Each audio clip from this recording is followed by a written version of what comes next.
بسم الله الرحمن الرحيم. waxaan salaamayaa bahda telefishinka qaranka dhamaantiin waan salaama umada Soomaaliyeed meel walba ay joogto dhamaantood waan salaamayaa aragtida haddaan ka sheego anaga ka wasaaradda cadaaladda iyo arrimaha dastuurka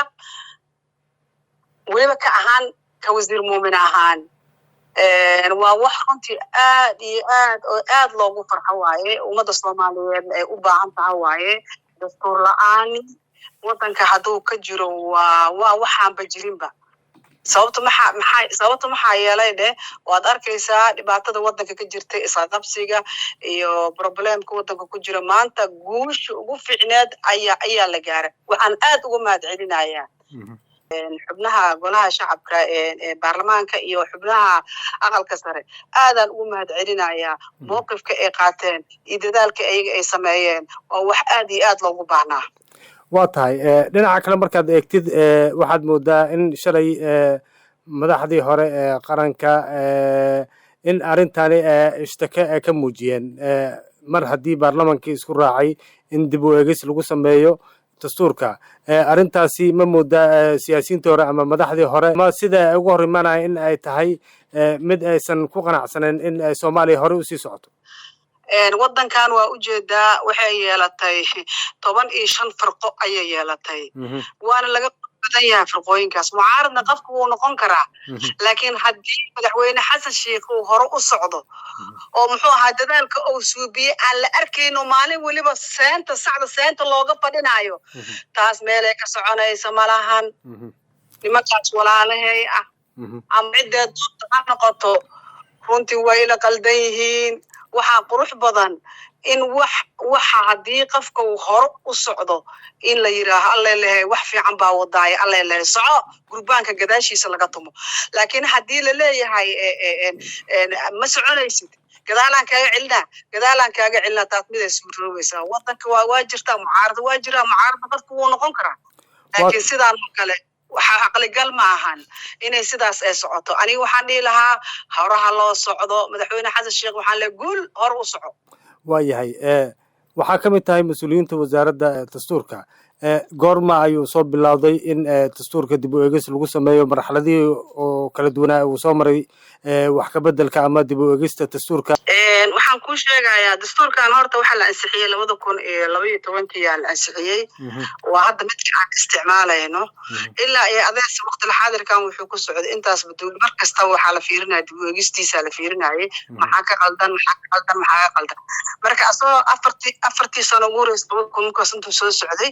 guddigii waxaa la sameeyay madaxa banaanaa ee dib u eegista dastuurka la sameeyay kadibna waxay sameeyeen waxay u kala saareen saddex firqadood ay leeyihiin in laga fiiriyo dastuurka eegista laga sameeyo laga fiiriyo wixii qaldan maxkamad baahan yahay xidmo u baahan yahay wax ka daris u baahan yahay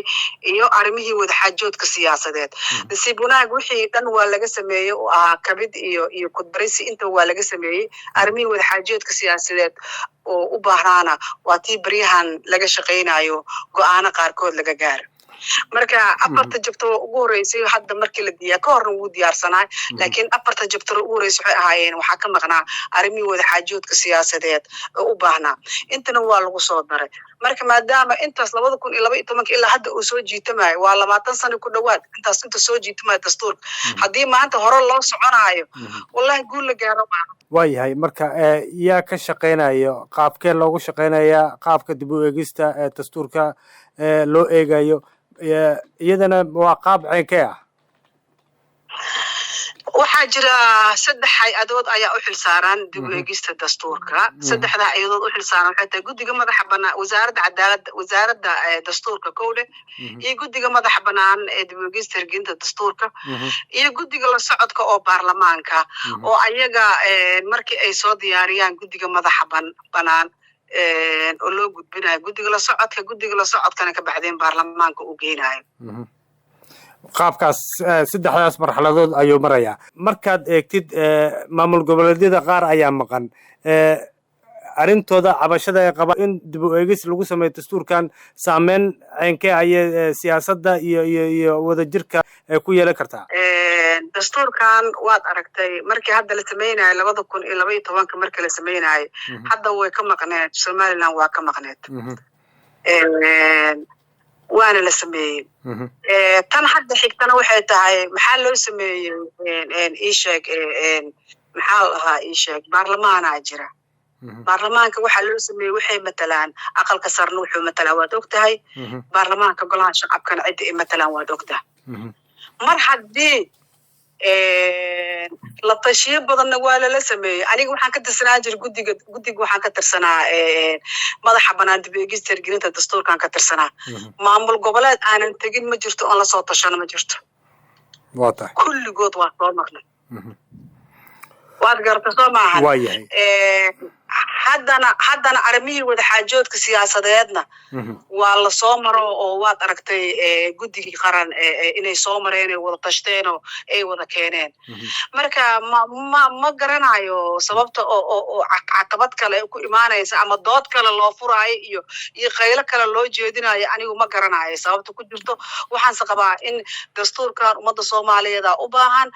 inaan la siyaasadaynin wax siyaasad aan la gelinin waxaa la rabaa in hore loo socdo waxaan qabi lahaa dadka walaalaheen wax siyaasadeynay inay iska daayaan hore u socdaan mar haddii labadii gole shalay si aqlabiyada ama si buuxda isku raaceen in dib u eegis lagu sameeyo oo dastuurka uu furan yahay maxay siyaasadii iyo hanaankii iyo isqaqabsigii wax ka bedeli kartaa horta dastuur hadda shala baarlamaanka la geeyay maahan waxa baarlamaanka la geeyay waxay tahay habraaci dastuurka loo mari lahaa ayaa la geeyay baarlamaanka waxaa la rabaa wax horta in la isla ogaadaa fiican dadku waxay leeyihiin dastuurka habraaci dastuurka loo mari lahaa oo baarlamaanka u mari lahaa ayay ansaxsadeen waana waajibkoodii waay waa wadaday u mari lahaayeen ee cuskadeen ay ansaxsadeen waa wax muhiim ah marka hadda soo qaatay ama hal jabtar la geeyo isku waafaqaan ay hal jabtar hana loo keeno hadeena cutub hana loo keeno hadeena afar jabtar hana loo keeno guddiga la socodka uu geynaya inta jabtar u geey ama hala u geey ama laba u geey ama saddex u geey waajibkoodii ayay ka saarnay ku gudanaya golaha shacabkana waxay matalaan shacabkana ummadda Soomaaliyeed ay matalaan meel kasta ha joogo ama maamul goboleed ha jiro ama wadanka ha joogo ama meel kale ha jiro maadaama wasaaraddii dastuurka adiga qayb ka tahay mas-uuliyiinta waxyaabaha sida gaarka hadda aad is leedahay wax ka bedel ama dib u eegis in lagu sameeyo ayay mudan yihiin maxay noogu sheegi kartaa hal iyo labo wallaahi anaga waxaan kaaga sheegi karaa waxay tahay ayadaa ayaa banaanka imaan kartaba sababta maxaa jira inaan ka hor dhaxma rabo wixii dastuurkaas oo la soo qoray wax ummadda Soomaaliyeed u roon waay wax wadanka u roon waay wax dawladda u roon waay adinka ayaa arki doona marka ay soo bandhigaan ee la keeno oo baarlamaankaas uu waajibkiisa u ka gudanayo ayadaa banaanka la soo bandhigi doona shacabkana